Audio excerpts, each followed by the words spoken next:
It's on beautiful days like these where we can most appreciate the Earth's changing seasons and beautiful topography. But what if I told you, thousands and millions of years ago, that the Earth was completely encapsulated in ice? This theory, this idea, is what scientists like to call the Snowball Earth.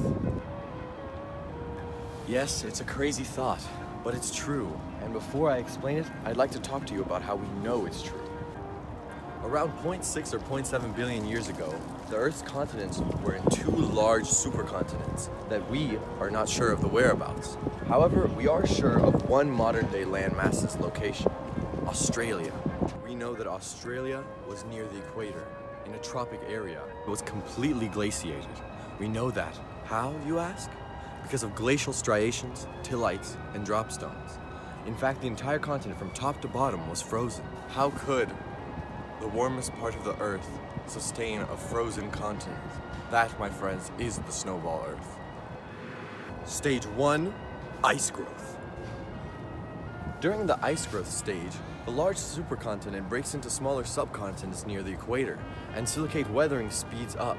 This weathering promotes ice growth at the poles, and the growth of this ice, the ice albedo feedback, promotes it even further until it reaches the equator, and by then, the entire Earth is covered in ice. Stage 2, peak snowball. At the peak snowball phase, the entire globe is covered in nearly 1 kilometer of ice, and the global temperature is an average of negative 50 degrees Celsius. That's pretty cold! In fact, it's so cold that nearly all marine life dies. The only things melting the ice are active volcanoes under the sea, allowing teeny tiny amounts of light above and releasing small portions of CO2 into the atmosphere. Stage 3, thawing. While the ice is thawing, the CO2 released by the active volcanoes enhances the greenhouse effect, eventually so much that it starts melting the ice that has our so-called planet encapsulated.